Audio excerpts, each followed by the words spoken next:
سبيل الدموع سبيل مريح تنهد يا صاحي كي تستريح.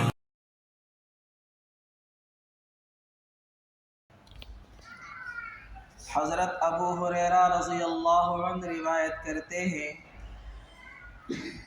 کہ ایک حدیث کے اندر اللہ کے نبی صلی اللہ علیہ وسلم نے کچھ منتخب جامع کلمات ارشاد فرمائے،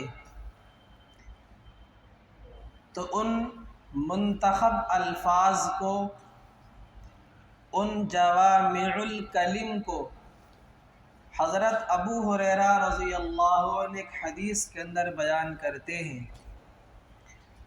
جوامع الکلم اس کا مطلب یہ ہے کہ اللہ کے نبی صلی اللہ علیہ وسلم نے جو الفاظ بیان فرمائے ہیں وہ الفاظ مختصر ہیں، چھوٹے ہیں، لیکن ان کا مفہوم، ان کے معنی بہت زیادہ ہے، ان کا مطلب بہت زیادہ ہے، بہت کشادہ ہے، پھیلا ہوا ہے۔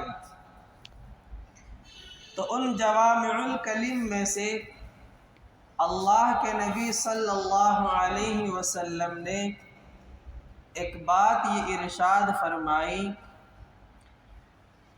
کہ جو شخص کسی مسلمان کی بے چینی کو دور کرے گا، یعنی کوئی مسلمان کسی پریشانی کے اندر مبتلا ہے، کسی مشکل میں گھرا ہوا ہے، تو ایک مسلمان دوسرے مسلمان کی پریشانی کو دور کر دے تو اللہ تعالیٰ قیامت کے دن اس کی پریشانیوں کو دور کر دے گا۔ اسی طریقے سے اللہ کے نبی صلی اللہ علیہ وسلم نے ایک بات یہ ارشاد فرمائی کہ کوئی مسلمان تنگ دست ہے اور دوسرا مسلمان اس کی تنگ دستی کو دور کر دے تو اللہ تبارک و تعالی اس کو کل قیامت کے دن انعامات سے نوازیں گے۔ تنگ دستی کا مطلب کیا ہے کہ کسی نے کسی سے قرض لیا، اب اس کے قرض کو ادا کرنے کی نیت بھی ہے، لیکن جس وعدے پہ قرض لیا تھا اب وہ وعدہ پورا ہو چکا، لیکن اس کے پاس دینے کے لیے پیسے نہیں ہیں، حالات صحیح نہیں ہیں، اب وہ اس کو مہلت دے دے اور یہ بات کہہ دے کہ آپ کے پاس جب پیسے ہوں تو آپ مجھے دے دینا۔ اب اس نے اس کی مدد کی تنگ دست ہونے کی حالت میں۔ اسی طریقے سے جوامع الکلم میں اللہ کے نبی نے ایک بات یہ ارشاد فرمائی کہ اللہ تبارک و تعالی نرم مزاجی کو، نرم خوئی کو پسند کرتے ہیں۔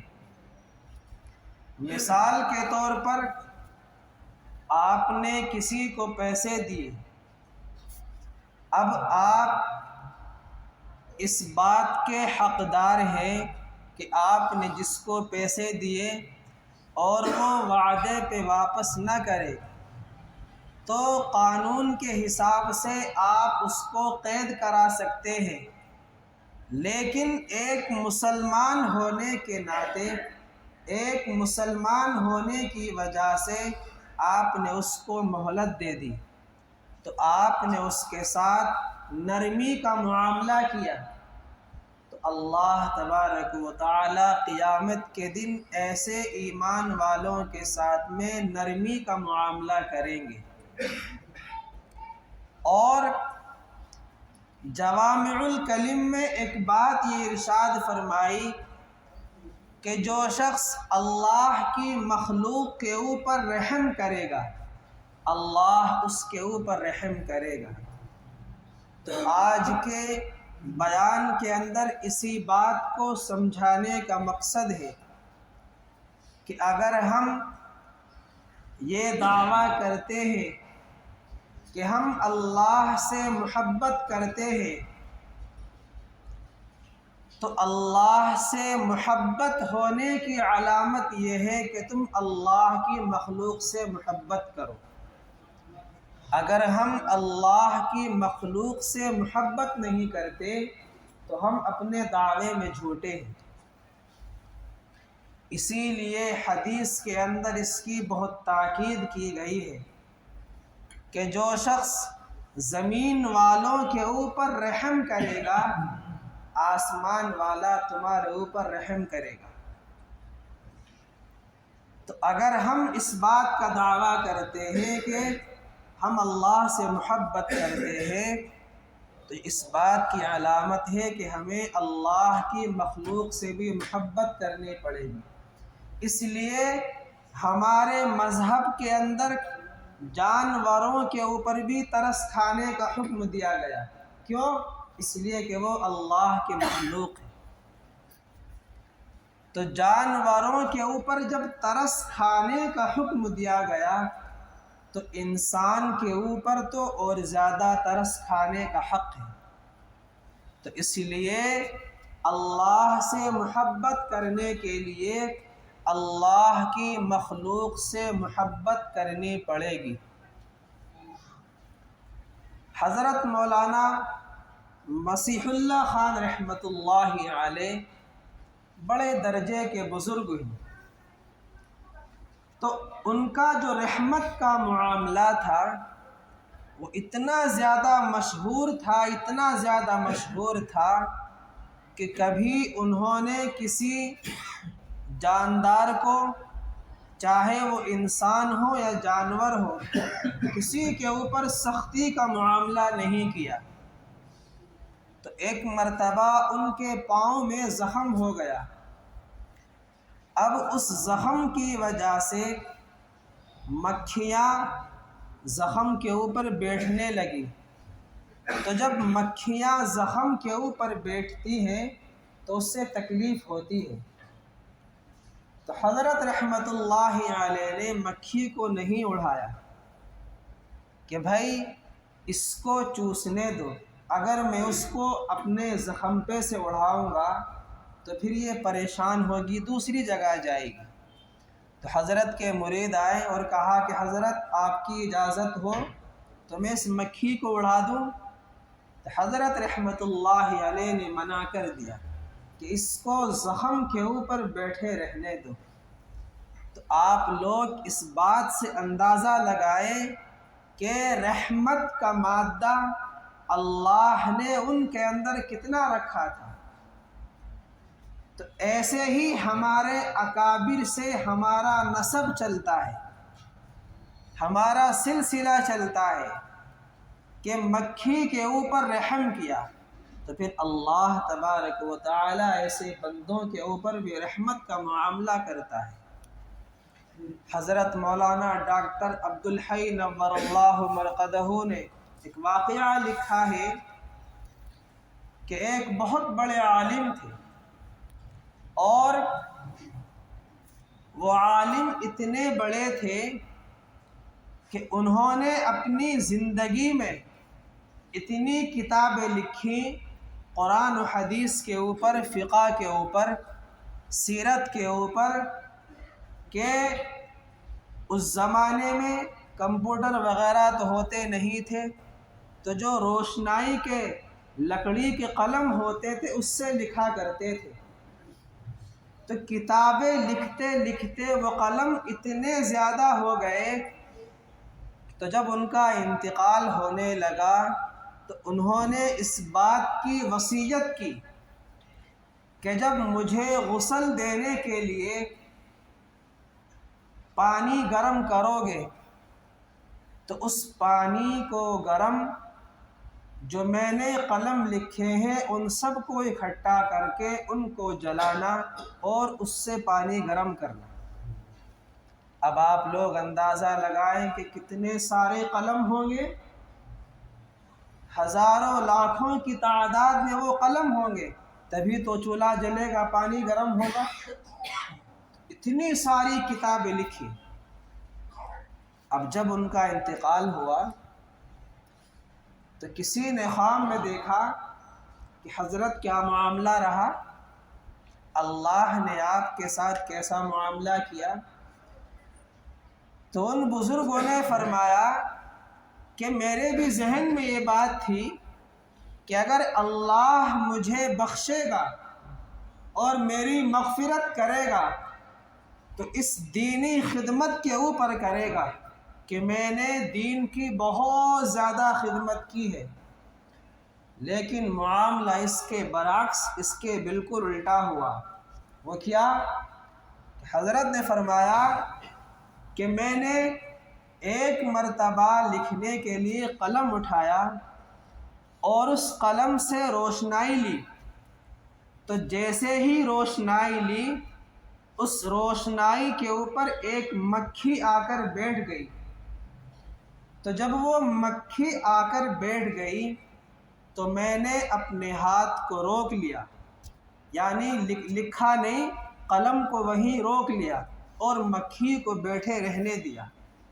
تو جب اس نے ساری روشنائی چوس لی مکھی نے اور مکھی اڑ کر چلی گئی، تو اللہ تبارک و تعالی نے یہ فرمایا کہ جو تو تھوڑی دیر رکا رہا، مکھی کو تو نے چوسنے دیا، جب تو نے میری اس مخلوق کے اوپر رحم کا معاملہ کیا تو میں بھی تیرے ساتھ رحم کا معاملہ کرتا ہوں، اور اس کی وجہ سے میں تجھے جنت میں داخلہ دیتا ہوں۔ تو آپ لوگ اندازہ لگا سکتے ہیں کہ ہم رحم کے معاملے میں کہاں تک ہیں اور ہمارا مخلوق کے ساتھ رحم کا معاملہ کیسا ہے۔ میرے دوستو خوب یاد رکھو، اللہ سے محبت ہم حقیقی طور پر، سچی طور پر تبھی کر سکتے ہیں جب ہم اللہ کی مخلوق سے محبت کرنے والے بن جائیں۔ حضرت نوح علیہ السلام، آپ نے بارہا ان کے بارے میں سنا ہوگا۔ تو جب حضرت نوح علیہ السلام کے اوپر، ان کی قوم کے اوپر ایک پانی کا عذاب آیا اور جتنے بھی کافر تھے وہ سب اس پانی کے اندر غرق ہو گئے، تو اللہ تبارک و تعالی نے حضرت نوح علیہ السلام کو حکم دیا کہ آپ مٹی کے برتن بنائیں۔ تو چنانچہ حضرت نوح علیہ السلام نے مٹی کے برتن بنانا شروع کیے، بناتے رہے، اب ان کی مقدار بہت زیادہ ہو گئی، بہت محنت سے بنائے، لگن سے بنائے، اپنا وقت خرچ کیا۔ تو جب برتن بہت سارے بن گئے، اب اللہ نے حکم دیا کہ ایک ایک کر کے ان برتن کو توڑتے رہو۔ اب جب اللہ کا یہ حکم سنا تو حضرت نوح علیہ السلام کو بڑی حیرت ہوئی کہ میں نے اتنی محنت سے بنائے ہیں اور اتنا وقت میں نے خرچ کیا ہے، اب میں اس کو توڑ دوں؟ اب دکھ کیوں ہو رہا ہے؟ دکھ اس لیے ہو رہا ہے کہ میں نے اس میں محنت خرچ کی ہے، مجھے اب برتنوں سے محبت ہونے لگی ہے۔ تو اللہ تبارک و تعالی نے فرمایا رب لا تذر علی الارض من الکافرین دیارا، کیا آپ کو وہ وقت یاد نہیں ہے کہ جب میں نے عذاب بھیجا پانی کا تو تم نے اس وقت کہا تھا کہ اس روئے زمین کے اوپر جتنے بھی کافر لوگ ہیں سب کو غرق کر دو اور ایمان والوں کو بچا لو۔ تو جن مخلوق کو میں نے اپنے ہاتھ سے بنایا اور تم نے ایک لمحے میں کہہ دیا تھا کہ ان کو پانی کے اوپر غرق کر دو، تو اس وقت میرے اوپر بھی کیا گزری ہوگی؟ اللہ نے بھی تو مخلوق کو اپنے ہاتھوں سے بنایا ہے۔ تو میرے دوستو، بتانے کا مقصد یہ ہے کہ ہم اللہ سے محبت کا حقیقی دعویٰ تب ہی کر سکتے ہیں جب ہم اللہ کی مخلوق سے محبت کرنے والے بن جائیں۔ آپ نے سنا ہوگا کہ ایک عورت فاحشہ تھی، پوری زندگی غلط کام کرتی رہی، تو جب وہ راستے میں جا رہی تھی تو اس کے کتے کے اوپر نظر پڑی کہ کتا پیاس پانی نہ ملنے کی وجہ سے پیاسا ہے اور وہ اپنی زبان کے ذریعے مٹی کو چاٹ رہا ہے۔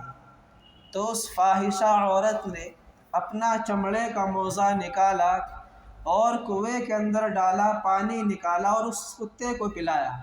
تو اللہ تبارک و تعالیٰ نے اس کے پوری زندگی کے گناہ معاف کر دیے اور اس عمل کی وجہ سے اس کی مغفرت فرما دی۔ تو علماء بتاتے ہیں کہ ہم دین کا جو بھی نیک کام ہو اس کو چھوٹا نہ سمجھیں، ہر کام کو ہم عظمت کے ساتھ کریں، شوق کے ساتھ کریں، اس لیے کہ ہمیں نہیں معلوم اللہ کو ہمارا کون سا عمل پسند آ جائے۔ اللہ کے نبی صلی اللہ علیہ وسلم نے ایک تاجر کا واقعہ لکھا ہے کہ ایک تاجر تھا، تو جب اس تاجر کا انتقال ہوا تو اللہ نے فرشتوں سے فرمایا کہ ذرا اس کا نامہ اعمال بتاؤ، تو نامہ اعمال کے اندر کچھ نیکیاں ہیں؟ تو فرشتوں نے منع کیا کہ کوئی بھی ایسی نیکی نہیں ہے۔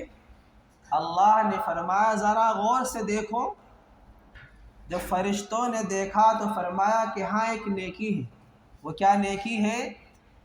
کہ یہ تاجر جب اپنے غلاموں کو سامان دے کر بھیجتا تھا کہ آپ اس سامان کو بیچ کر آؤ، فروخت کر کے آؤ، تو ساتھ میں ایک نصیحت کیا کرتا تھا۔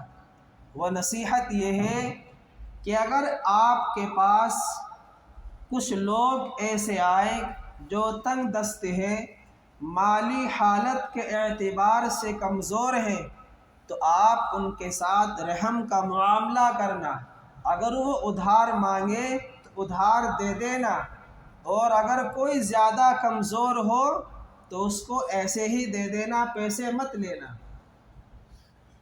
تو اس تاجر کے مخلوق کے اوپر رحم کی وجہ سے اللہ نے اس کی مغفرت فرما دی۔ ایسے ہزاروں واقعات ہیں کہ کسی نے کسی مخلوق کے اوپر رحم کیا، اللہ نے اس رحم کی وجہ سے اس کو معاف کر دیا، جنت میں اس کو جگہ دے دی۔ اب آپ لوگ یہ نہ سمجھنے لگے کہ ہم نماز نہ پڑھیں، روزے نہ رکھیں، زکوٰۃ ادا نہ کریں اور بس گناہ کرتے رہیں اور زندگی میں ایک آدھ بار کسی کو معاف کر دیں تو ہمارا بیڑا پار۔ ایسا نہ سمجھیں، اس لیے کہ قانون الگ ہے اور اللہ کی رحمت الگ ہے۔ قانون تو یہی ہے کہ جو فرائض ہے ہم فرائض کی پابندی کریں، وہ اللہ کا رحم ہے، اللہ کی رحمت ہے کہ وہ کسی کو معاف کر دے، اس لیے کہ ان رحمتی وسعت کل شیء، اللہ کی رحمت ہر چیز کے اوپر ہے۔ تو حضرت تھانوی رحمۃ اللہ علیہ اس کی مثال ایسے دیا کرتے تھے کہ نظام حیدر آباد دکن کے ایک بڑے مشہور نواب تھے، تو اس نواب کے وزیر نے دعوت کی۔ اب وہ نواب صاحب وزیر کے گھر پہنچے تو جو وزیر کا بچہ تھا وہ کھیل رہا تھا، تو نواب صاحب کی عادت یہ تھی کہ وہ بچوں سے مستی کیا کرتے تھے، تھوڑی سی چھیڑ چھاڑ کیا کرتے تھے۔ اب نواب صاحب نے اس بچے کے کان مروڑ دیے۔ اب وہ بچہ ذہین تھا وزیر کا، اب اس نے نواب صاحب کو گالی دے دی۔ اب وزیر جو تھا وہ بڑا وفادار تھا۔ اب اس وزیر نے تلوار نکال کر نواب صاحب کی خدمت میں حاضر کر دی کہ حضرت، میرے بچے نے آپ کی شان میں گستاخی کی ہے، آپ اس کو جو سزا دینا چاہیں دے سکتے ہیں۔ تو نواب صاحب نے وزیر سے کہا کہ ہم نے اس کو معاف کیا کہ بچہ بڑا ذہین ہے، بڑا سمجھدار ہے اور اپنا بدلہ لینا خود جانتا ہے، ہمیں اس کا یہ انداز اتنا پسند آیا کہ آپ اس کا ہر مہینہ میری جانب سے وظیفہ باندھ دو۔ اور وظیفہ کا نام بھی فارسی کے اندر وظیفہ دشنام رکھا، یعنی گالی دینے کا وظیفہ۔ اب اس بچے کو گالی دینے کے اوپر ایک وظیفہ مقرر ہو گیا۔ اب اگر کچھ لوگ یا کوئی شخص یہ سمجھنے لگے کہ بھائی نواب صاحب نے بچے کو گالی دینے کے اوپر وظیفہ مقرر کر دیا، لہٰذا میں بھی جاؤں گا اور گالی دوں گا اور اپنا وظیفہ لوں گا، تو ایسا ہو سکتا ہے؟ ظاہر سی بات ہے نہیں ہو سکتا۔ تو اسی لیے قانون الگ ہے اور اللہ کی رحمت الگ ہے۔ قانون تو یہی ہے کہ ہم فرائض کی پابندی کریں، لیکن اگر کسی نے نہیں کی اور اللہ نے اس کو معاف کر دیا، کوئی عمل ایسا ہے جو اللہ کو پسند آ گیا، تو وہ اللہ کے رحمت کے اوپر ہے، اس کو معاف کر دے۔ تو بتانے کا مقصد یہ ہے، اگر ہم اس بات کا دعویٰ کرتے ہیں کہ ہمیں اللہ سے محبت ہے، تو اللہ کی مخلوق سے محبت کرنی پڑے گی، اور اگر محبت نہیں کرتے مخلوق سے تو پھر ہم اپنے دعوے میں جھوٹے ہیں۔ تو ہوتا کیا ہے کہ ہم لوگ چند سنتیں یاد کر لیتے ہیں کہ بس یہ چیز سنت ہے، حالانکہ مخلوق کے اوپر رحم کا معاملہ کرنا، اللہ کی مخلوق سے محبت کا معاملہ کرنا، اس سے نرم مزاجی سے پیش آنا، اس کی مدد کرنا، یہ تو اللہ کے نبی صلی اللہ علیہ وسلم کی بہت بڑی سنت ہے۔ تو اس لیے حدیث کے اندر ہمیں اس کی تاکید بہت زیادہ ملتی ہے کہ ہم اللہ کے بندوں سے، ایمان والوں سے محبت کرتے رہیں۔ تو جب ہم محبت کرنے لگیں گے تو پھر ہم اللہ کی محبت کا حق ادا کرنے والے بن جائیں گے۔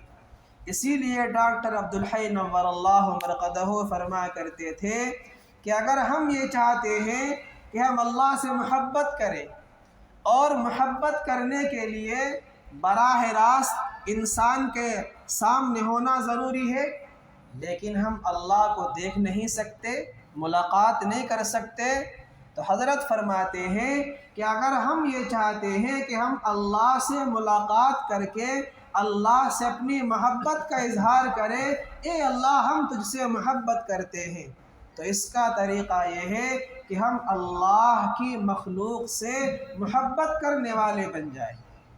اسی لیے مولانا رومی علیہ الرحمہ فرمایا کرتے تھے کہ ایک مجنوں کو لیلا سے اتنی محبت ہے کہ وہ اس کے شہر کی در و دیوار کو چومتا تھا، یہاں تک کہ اگر لیلا کی گلی سے کوئی کتا بھی گزر کر آ گیا تو اس کو بھی چومتا تھا۔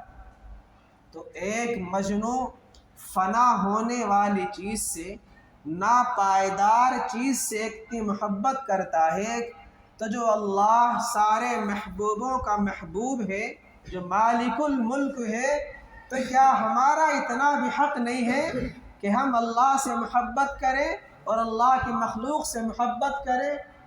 میرے دوستو، سوچنے والی بات ہے۔ اس لیے اگر ہمارا دعویٰ ہے کہ ہم اللہ سے محبت کرتے ہیں، تو اس دعوے کو حقیقت بنانے کے لیے، اس دعوے میں سچائی کی جان پھونکنے کے لیے اللہ کی مخلوق سے محبت کرنی پڑے گی۔ تو سب حضرات کریں گے محبت؟ اللہ تعالی عمل کی توفیق عطا فرمائے۔